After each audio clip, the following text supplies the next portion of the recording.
السلام علیکم ناظرین، میرا نام ہے سید فواد حسین اور آپ دیکھ رہے ہیں سائنس اور اسلام چینل۔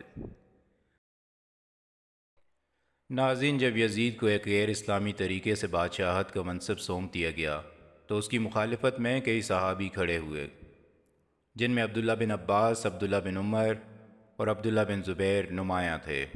اس کے علاوہ خاندان رسالت کے چشم و چراغ امام حسین علیہ السلام نے بھی اس عمل کی سختی سے مخالفت کی۔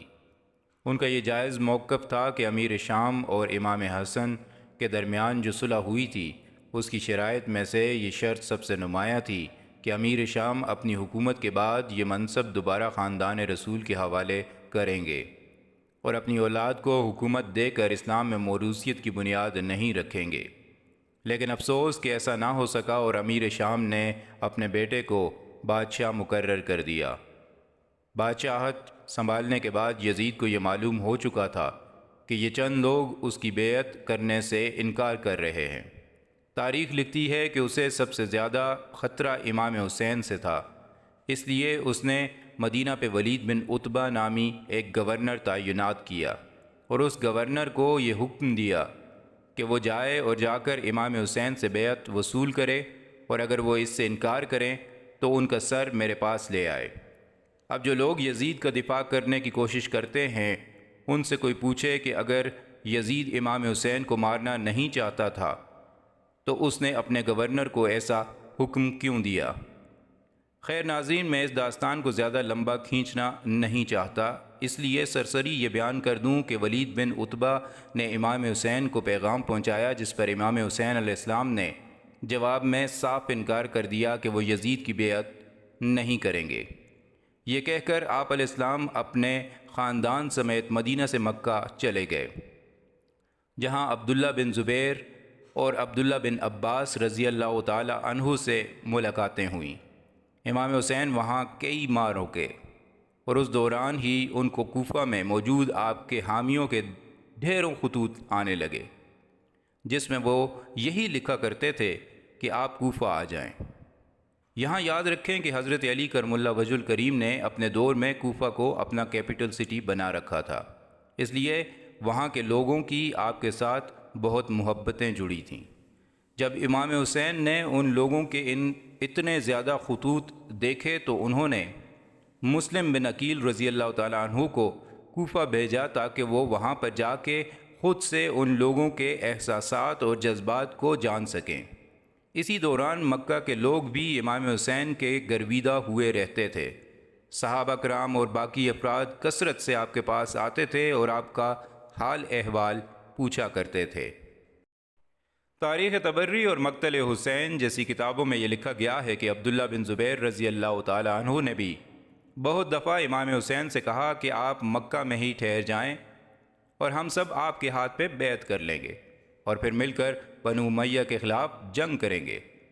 لیکن ان تمام تاریخ کی کتابوں میں یہ بھی لکھا گیا ہے کہ عبداللہ بن زبیر اصل میں خود اقتدار چاہتے تھے اور یہ ان کی خواہش تھی کہ امام حسین یہاں سے چلے جائیں، کیونکہ ان کی شہرت میں دن بدن اضافہ ہو رہا تھا۔ اب آگے اللہ بہتر جانتا ہے، لیکن یہ بات تاریخ کی بڑی بڑی کتابوں میں درج ہے۔ امام حسین نے عبداللہ بن زبیر کو کہا کہ مجھے نبی پاک نے اس کعبے کی حرمت کا درس دیا ہے اور میں کبھی بھی اس شہر میں قتل و غارت گری نہیں ہوتا دیکھ سکتا۔ ان کے کہنے کا مقصد یہ تھا کہ اگر وہ مکہ کے لوگوں سے بیعت لے لیں گے تو یزید اور اس کی فوج مکہ پہ چڑھ دوڑے گی اور پھر یہاں ایک بڑی جنگ ہوگی، جس کی وجہ سے اس پاک سرزمین کی حرمت داغدار ہوگی۔ اس لیے امام حسین نے بیعت لینے سے انکار کر دیا۔ ناظرین، یہ ایک تماچا ہے ان لوگوں کے منہ پر کہ جو یہ سوچ کے بیٹھے ہیں کہ امام حسین کو حکومت کی خواہش تھی۔ اگر ایسی بات ہوتی تو مکہ کی حکومت تو انہیں بنا محنت کیے حاصل ہو رہی تھی، پر ان کا مقصد حکومت کرنا اور خود کو سربراہ بنانا نہیں تھا۔ خیر، اسی اثناء میں مسلم بن عقیل، جن کو کوفہ بھیجا گیا تھا، ان کی طرف سے ایک دن ایک قاصد آیا۔ اس قاصد نے بتایا کہ مسلم بن عقیل کامیابی سے اپنے مشن پہ گامزن ہیں اور بے تحاشا لوگ ان کے ساتھ کھڑے ہو گئے ہیں۔ امام حسین نے جب یہ خبر سنی تو انہوں نے رخت سفر باندھنے کا اعلان کیا۔ جب وہ اپنے خاندان کے لوگوں اور جانثاروں کو لے کر نکلے تو مدینہ کی حدود سے تھوڑا ہی باہر ان کو ایک قاصد ملا، جس نے یہ کہا کہ مکہ کے گورنر آپ کو واپس بلا رہے ہیں۔ اس قاصد نے کہا کہ مکہ کے گورنر نے کہا ہے کہ ہم ہر طرح آپ کی مدد کریں گے، پر آپ مت جائیں۔ لیکن امام حسین نے جواب میں کہا کہ میں نے رات کو اپنے نانا کو خواب میں دیکھا ہے، اور انہوں نے مجھے یہ کہا ہے کہ سفر میں پیچھے مت مڑنا، لہٰذا اب میں واپس نہیں مڑ سکتا۔ ناظرین، میں آپ کو پہلے ہی بیان کر چکا ہوں کہ امام کعبہ کی سرزمین کو مقتل بنانے پہ آمادہ نہیں تھے۔ وہ کبھی بھی مکہ کے شہر کو میدان جنگ بنانے کے حق میں نہیں رہے، کیونکہ انہیں کافی معلومات تھیں کہ یزید جیسا جابر شخص اقتدار کے لیے کعبہ کی حرمت کو بھی پامال کرنے سے پیچھے نہیں ہٹے گا۔ اور ناظرین، یہ جان لیں کہ کربلا کے واقعے کے بعد ایسا ہی ہوا۔ جب عبداللہ بن زبیر رضی اللہ تعالیٰ عنہ نے مکہ کے لوگوں سے بیعت لے کر عرب میں ایک الگ حکومت قائم کر لی، یزید نے فوج بھیج کر منجنیق سے آگ کے گولے برسائے اس پاک سرزمین پر، اور تاریخ کے اوراق پہ واضح الفاظ میں لکھا ہے کہ اس دن کعبۃ اللہ کی دیواروں کو بھی آگ لگ گئی تھی۔ اب آپ کو سمجھ آ جانی چاہیے کہ امام حسین کیوں مکہ میں اتنی سپورٹ ملنے کے باوجود بھی نہیں رکے۔ پہلی بات کہ ان کا مقصد اقتدار حاصل کرنا نہیں تھا، اور دوسری بات وہ نبی کے نواسے تھے، جس نبی نے ان کو یہ بتایا تھا کہ تم طف میں شہید کیے جاؤ گے، تو کیا اس نبی نے اس کے بعد کے واقعات بیان نہیں کیے ہوں گے؟ اس لیے تو جب گورنر کے قاصد نے انہیں مڑ جانے کا کہا تو انہوں نے کہا مجھے نانا نے خواب میں بتایا ہے کہ رکنا مت اپنے سفر میں، اور بس چلتے ہی جانا۔ ناظرین، سفر شروع ہوا اور یہ سفر 23 دن کا تھا۔ راستے میں ایک دن یہ پیغام ملا کہ یزید نے کوفے کے گورنر نعمان ابن بشیر کو ہٹا دیا ہے اور اس کی جگہ عبید اللہ ابن زیاد کو گورنر مقرر کر دیا ہے۔ پھر السلبیہ کے مقام پر جب پہنچے تو معلوم ہوا کہ نیا گورنر بہت ظالم ہے، اس نے مسلم بن عقیل رضی اللہ تعالیٰ عنہ کو شہید کر دیا ہے، اور جو جانثار لوگ تھے ان میں سے کئی لوگ خرید لیے ہیں اور کئی لوگوں کو نظر بند کر دیا ہے۔ سامعین، جب بھی میں کربلا کی داستان پڑھتے پڑھتے یہاں پہ پہنچتا ہوں تو میرے دل میں یہ خیال آتا ہے کہ اگر مجھ جیسا کوئی کمزور ایمان والا شخص اس جگہ ہوتا تو وہیں سے واپس مکہ آ جاتا، کیونکہ آگے تو صرف موت تھی، اور اگر کوئی اقتدار کا بھوکا شخص ہوتا تو بھی یہی کرتا، کیونکہ اقتدار کی خواہش رکھنے والا شخص بھلا کیوں خود کو موت کے منہ میں دھکیلے گا، یہ جانتے ہوئے بھی کہ جانثار لوگ اب کوفہ میں نہیں رہے تو کوئی شخص کیوں کر سفر جاری رکھے گا۔ ناظرین، یہ اقتدار کی جنگ تھی ہی نہیں، یہ تو صاف ظاہر ہو جاتا ہے کہ امام حسین اپنی قربانی پیش کرنے کے لیے تیز رفتاری سے آگے بڑھ رہے تھے۔ کوئی بھی شخص اپنے بیوی بچے لے کر جنگ کرنے نہیں جاتا، یہ یاد رکھ لیں، اور وہ بھی ایسی جگہ جہاں پر ان کے خون کے پیاسے انتظار میں کھڑے ہیں کہ کب آئیں گے آپ اور وہ آپ کو شہید کر دیں۔ یہاں سے میرے دل میں یہ خیال آیا کہ کیوں آخر ہر کسی کی دعوت ٹھکرا رہے تھے امام عالی مقام۔ اصل میں ان کو پتہ تھا کہ اس بار جان دے کر ہی اسلام دوبارہ زندہ ہوگا، اور نیکسٹ ویڈیو میں آپ کے سامنے ثابت کروں گا انشاءاللہ کہ اس قربانی سے پہلے اسلام کا کیا حال تھا اور اس کے بعد کیا ہوا۔ خیر ناظرین، امام حسین نے مسلم بن عقیل کی شہادت کی خبر سن کر بھی آگے بڑھنے کا فیصلہ کیا، اور جو رستے میں کچھ لوگ ان کے قافلے کا حصہ بنے تھے ان سے صاف کہہ دیا کہ تم نے اب سب کچھ جان لیا ہے، لہٰذا اگر تم واپس جانا چاہتے ہو تو ابھی کے ابھی چلے جاؤ، کیونکہ آگے اب حالات ٹھیک نہیں ہیں۔ اس کے نتیجے میں صرف وہ لوگ ہی بچے جو ان کے ساتھ مکہ سے آئے تھے۔ جب یہ قافلہ چلتے چلتے زبالان کے مقام پر پہنچا جو کہ کوفہ سے کچھ ہی فاصلے پہ ہے، وہاں حر بن یزید تمیمی کی 1000 کی فوج نے انہیں روک دیا اور کوفہ میں داخل ہونے سے منع کر دیا۔ یہ فوج ابن زیاد نے پہلے سے تیار کر رکھی تھی کہ جب امام آئیں گے تو ان کو روک دیا جائے اور کوفے میں داخل نہ ہونے دیا جائے۔ حر نے آپ کو ابن زیاد سے ملاقات کا اور اس کی بیعت کا مشورہ دیا، پر امام حسین نے صاف انکار کر دیا۔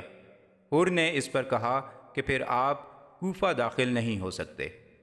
امام حسین نے کوفہ کے گرد و نواح کے پاس ایک جگہ جس کا نام غادریہ، نینوا یا پھر کربلا ہے، وہاں پر اپنے خیمے لگائے اور حر کا لشکر بھی ان کے ارد گرد اکٹھا ہو گیا۔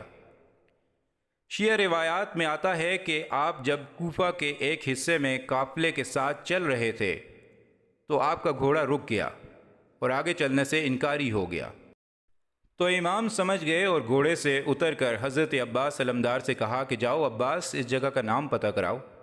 حضرت عباس نے وہاں کے کچھ لوگوں سے اس جگہ کا نام دریافت کیا تو ان میں سے ایک شخص نے اس جگہ کا نام غادریہ بتایا۔ تو امام نے کہا کوئی اور نام بھی ہے اس جگہ کا؟ تو ان لوگوں میں سے ایک شخص بولا اسے نینوا بھی کہتے ہیں۔ امام حسین نے پھر کہا کہ کیا کوئی اور نام بھی ہے؟ تو ان لوگوں میں موجود ایک بوڑھے شخص نے کہا اس کا نام کربلا بھی ہے۔ نام سنتے ہی امام حسین نے کہا بس یہی ہے ہماری منزل، اسی جگہ خیمے لگیں گے۔ لگاؤ خیمے یہیں نینوا کے سینے پر، بتاؤ کرب و بلا کو حسین آیا ہے۔ ناظرین، مختصراً بیان کروں تو یوں سمجھ لیں کہ گیدڑوں کی فوج اکیلے شیر کو مارنے کے لیے اکٹھی ہو گئی۔ سنی اور شیعہ روایات کے مطابق یہ فوج 22,000 سے 30,000 کی تھی۔ پہلے ابن سعد اور امام حسین کی آپس میں بات ہوئی، بات امن معاہدے پہ پہنچ جاتی، لیکن شمر ذوالجوشن نامی ایک شخص نے اصرار اس بات پر کیا کہ ہر حال میں امام حسین کو شہید کیا جائے۔ لڑائی جب ٹل نہ سکی تو کوفی لشکروں نے دریائے فرات کو جانے والے سب رستے بند کر دیے۔ 3 دن تک پانی بند ہوا اور 9 محرم کو ابن سعد نے خیموں کی طرف پیش قدمی کی، جس پر امام حسین علیہ السلام نے اس سے 1 دن کی مہلت مانگی۔ 9 محرم کی رات پڑ گئی۔ رسول پاک سرور کائنات کی آل بیت ایک ویران ریگستان میں مظلومیت کی تصویر بنے بیٹھے تھے۔ رات ساری عبادت میں مشغول رہے۔ صبح امام حسین کے بیٹے شہزادہ علی اکبر نے آذان دی۔ سورج کی کرنیں پڑتے ہی ابن سعد، شمر اور حر اپنے اپنے لشکر تیار کر کے سامنے موجود تھے۔ امام حسین نے اپنا چھوٹا سا لشکر ترتیب دیا جو 72 لوگوں پر مشتمل تھا، 32 گھڑ سوار اور 40 پیدل سپاہی۔ امام حسین نے جنگ سے پہلے ظالموں کی اس فوج کو مخاطب کر کے کہا کہ میں حسین ہوں، علی کا بیٹا اور نبی کا نواسا۔ کیا تم یہ بات نہیں جانتے کہ تم کس سے جنگ کر رہے ہو؟ یہ بات سننی ہی تھی کہ حر بن یزید تمیمی اپنے کچھ ساتھیوں کے ساتھ لشکر چھوڑ کر امام حسین علیہ السلام کے ساتھ آ ملا۔ ابن سعد ڈر گیا کہ اگر مزید دیر کی تو باقی لشکر والے بھی کہیں حر کی طرح امام حسین سے نہ جا ملیں۔ اس نے تیر برسائے اور جنگ شروع کر دی۔ ناظرین، تاریخ کی جتنی بھی بڑی روایات اٹھا کر دیکھ لیں، خواہ وہ سنی مکتبہ فکر کی ہوں یا شیعہ کی، سب یہی لکھتے ہیں کہ یہ جنگ صبح سے عصر تک چلتی رہی، سوائے ایک آدھ روایت کے جو بغض آل بیت میں لکھی گئی، اور اس کو میں یہاں بیان کر کے نہ آپ کا اور نہ اپنا وقت ضائع کرنا چاہتا ہوں، کیونکہ اس روایت کی کوئی حیثیت نہیں رہ جاتی جب ایک طرف انبار ہو اس کے مخالف روایات کے۔ صبح سے عصر تک امام حسین کے 72 جانباز لڑتے رہے اور آخر وہ وقت آ گیا جب تمام شہادتیں ہو چکیں اور اکیلے امام حسین علیہ السلام باقی بچ گئے۔ تاریخ لکھتی ہے کہ کوئی یہ جرت نہیں کر رہا تھا کہ وہ آپ کے سامنے آئے، اور جو بھی ایک ایک کر کے آتا تھا وہ واصل جہنم ہو جاتا تھا۔ کتابیں لکھتی ہیں کہ میجورٹی کوفی امام حسین کی تلوار سے مارے گئے۔ یہ حال دیکھ کر شمر ملعون نے ان کو لان تان کر کے اکسایا اور کہا کہ ایک ایک کر کے مت جاؤ، سب کے سب ایک بار ٹوٹ پڑو۔ ناظرین، یہ کہنا تھا کہ وہ سب وحشی درندے تیروں، تلواروں اور نیزوں سے امام حسین پہ ٹوٹ پڑے۔ امام کے جسم پر کچھ روایات کے مطابق 65 اور کچھ کے مطابق 114 زخم آئے تھے۔ زخموں کی تاب نہ لا کر امام حسین نڈھال ہو کر گھوڑے سے گر پڑے۔ وہ نیم بے ہوشی کی حالت میں کچھ دیر پڑے رہے کہ اچانک کوفی لشکر سے کچھ سپاہی آئے انہیں مارنے کے لیے۔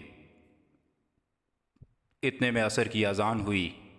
اذان کانوں پہ پڑتے ہی امام حسین اٹھے اور نماز شروع کی۔ تیروں اور نیزوں کے سائے میں امام حسین نے نماز پڑھی۔ آج تھوڑے سے غم پہ ہم اللہ سے مطالبے کرتے ہیں، اور امام حسین جن کے ساتھ ظلم کی انتہا ہوئی، انہوں نے اسے رب کی رضا سمجھ کے تسلیم کیا اور موت سر پہ ہونے کے باوجود بھی سجدہ دیا۔ تبھی تو اقبال فرماتے ہیں، اپنی پیشانی کو سجدوں سے محروم نہ رکھ اقبال، بڑی قیمت چکائی ہے اس کی حسین ابن علی نے۔ خیر ناظرین، جب امام حسین سجدے میں تھے تو شمر آگے بڑھا اور آپ کی گردن پہ خنجر چلایا اور سر تن سے جدا کر دیا نواسہ رسول کا۔ اس ظالم کی بھوک اس سے بھی نہیں مٹی تو پھر اس نے 500 گھوڑے امام حسین اور باقی شہیدوں کی لاشوں پہ دوڑائے۔ شاید کوئی کافر بھی کسی مرے ہوئے شخص کی لاش کے ساتھ ایسا نہ کرے جو اس وقت کے مسلمانوں نے نواسہ رسول اور اس کے گھرانے کے ساتھ کیا۔ تو اسی سے پھر سوچیں کہ اسلام کس حال کو پہنچ چکا تھا اس دور میں۔ لیکن اس شمر کو معلوم نہ تھا کہ یہ سب جو اس نے کیا ہے، اس کی قیمت بہت بھاری چکانی پڑے گی اسے، اس دنیا میں بھی اور آخرت میں بھی۔ اور دنیا میں تو سب نے دیکھا کہ شمر، ابن زیاد، ابن سعد اور حرملہ جیسے لوگوں کی موت کتنی خوفناک ہوئی، اور اللہ ظالموں کو ایسا ہی صلہ دیا کرتا ہے۔ اور وہ امیر شام یزید جو یہ سمجھا کہ آج سب کچھ میرا ہوا، اس بد کردار انسان نے جب نواسہ رسول کے سر کو دیکھا تو چھڑی سے اس سر کے ساتھ بے ادبی کی۔ آج اس کی اوقات یہ ہے کہ لوگ شرم کے مارے یزید نام نہیں رکھتے اپنے بیٹوں کے، اور حسین کا نام سنتے ہی اس کی تعظیم میں کھڑے ہو جاتے ہیں۔ اور یہی تھا مقصد امام حسین کی شہادت کا، وہ اپنی جان دے کر اسلام کو یزیدیوں سے پاک کرنا چاہتے تھے۔ تبھی تو اقبال نے کہا تھا، قتل حسین اصل میں مرگ یزید ہے، اسلام زندہ ہوتا ہے ہر کربلا کے بعد۔ یا اللہ ہم سب کو اور ہماری نسلوں کو امام حسین کا غلام بنا دے، اور وقت کے یزیدوں سے لڑنے کی ہمت اور طاقت عطا فرما۔ آمین ثم آمین۔